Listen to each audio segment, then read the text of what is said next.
दूसरा अध्याय भगवत कथा और भगवत भक्ति का महात्म्य। श्री व्यास जी कहते हैं, शौनकादि ब्रह्मवादी ऋषियों के यह प्रश्न सुनकर रोमहर्षण के पुत्र उग्र श्रवा को बड़ा ही आनंद हुआ।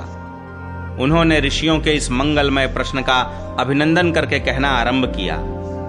सूत जी ने कहा, जिस समय श्री सुखदेव जी का यज्ञोपवीत संस्कार भी नहीं हुआ था, सुतराम लौकिक वैदिक कर्मों के अनुष्ठान का अवसर भी नहीं आया था, उन्हें अकेले ही संन्यास लेने के उद्देश्य से जाते देखकर उनके पिता व्यास जी विरह से कातर होकर पुकारने लगे, बेटा बेटा।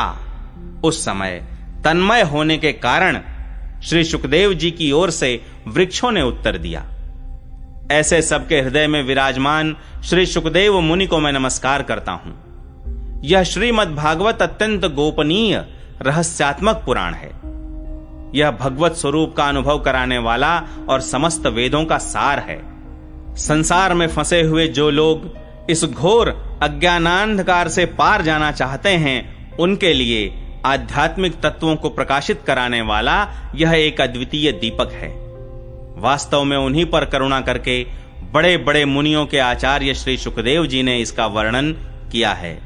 मैं उनकी शरण ग्रहण करता हूं। मनुष्यों में सर्वश्रेष्ठ भगवान के अवतार नर नारायण ऋषियों को, सरस्वती देवी को और श्री व्यास देव जी को नमस्कार करके तब संसार और अंतःकरण के समस्त विकारों पर विजय प्राप्त कराने वाले इस श्रीमद् भागवत महापुराण का पाठ करना चाहिए। ऋषियों, आपने संपूर्ण विश्व के कल्याण के लिए यह बहुत सुंदर प्रश्न किया है, क्योंकि यह प्रश्न श्री कृष्ण के संबंध में है और इससे भली भांति आत्मशुद्धि हो जाती है। मनुष्यों के लिए सर्वश्रेष्ठ धर्म वही है जिससे भगवान श्री कृष्ण में भक्ति हो। भक्ति भी ऐसी जिसमें किसी प्रकार की कामना न हो और जो नित्य निरंतर बनी रहे। ऐसी भक्ति से हृदय आनंद स्वरूप परमात्मा की उपलब्धि करके कृतकृत्य हो जाता है। भगवान श्री कृष्ण में भक्ति होते ही, अनन्य प्रेम से उनमें चित्त जोड़ते ही निष्काम ज्ञान और वैराग्य का आविर्भाव हो जाता है। धर्म का ठीक ठीक अनुष्ठान करने पर भी यदि मनुष्य के हृदय में भगवान की लीला कथाओं के प्रति अनुराग का उदय न हो तो वह निराश्रम ही श्रम है। धर्म का फल है मोक्ष। उसकी सार्थकता अर्थ प्राप्ति में नहीं है। अर्थ केवल धर्म के लिए है। भोग विलास उसका फल नहीं माना गया है।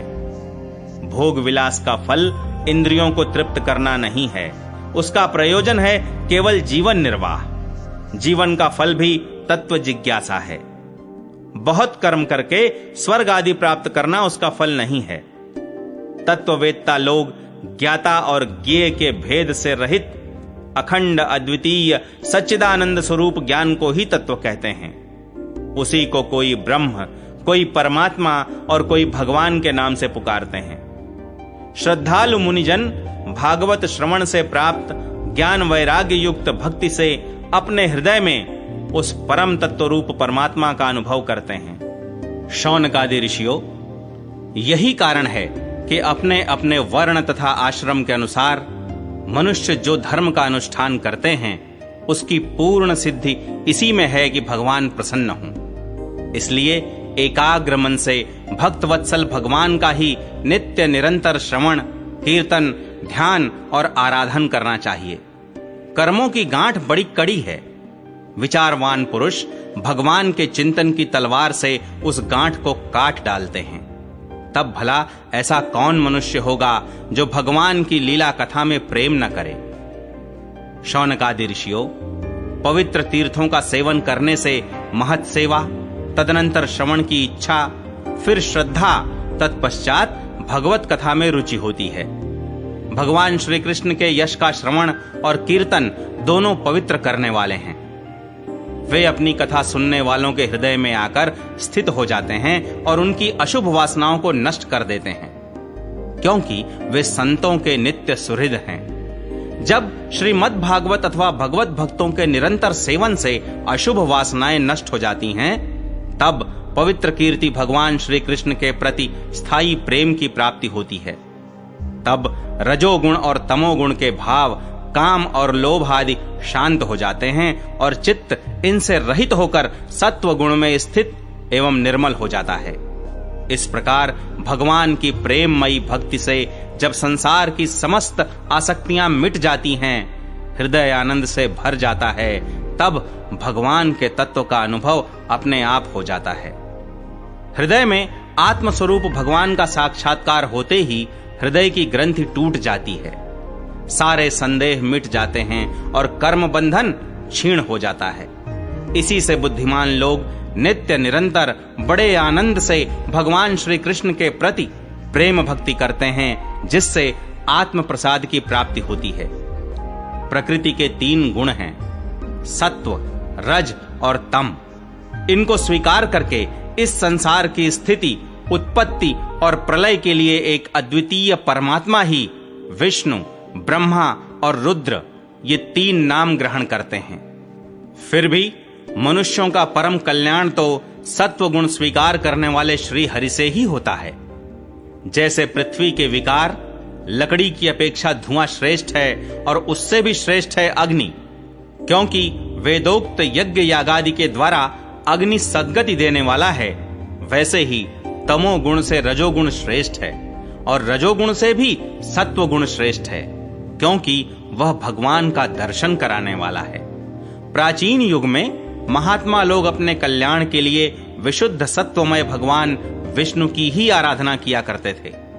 अब भी जो लोग उनका अनुसरण करते हैं वे उन्हीं के समान कल्याण भाजन होते हैं। जो लोग इस संसार सागर से पार जाना चाहते हैं वे यद्यपि किसी की निंदा तो नहीं करते, न किसी में दोष ही देखते हैं, फिर भी घोर रूप वाले तमोगुणी, रजोगुणी, भैरवादी भूतपतियों की उपासना न करके सत्वगुणी विष्णु भगवान और उनके अंश कला स्वरूपों का ही भजन करते हैं।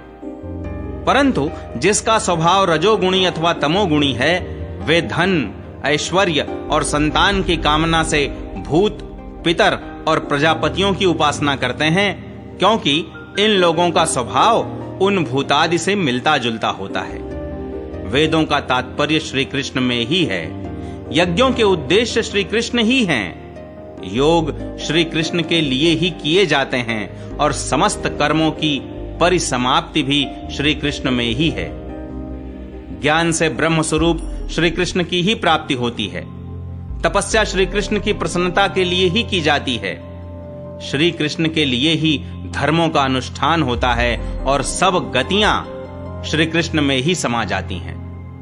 यद्यपि भगवान श्री कृष्ण प्रकृति और उसके गुणों से अतीत हैं, फिर भी अपनी गुणमयी माया से जो प्रपंच की दृष्टि से है और तत्व की दृष्टि से नहीं है, उन्होंने ही सर्ग के आदि में इस संसार की रचना की थी। ये सत्व, रज और तम तीनों गुण उसी माया के विलास हैं।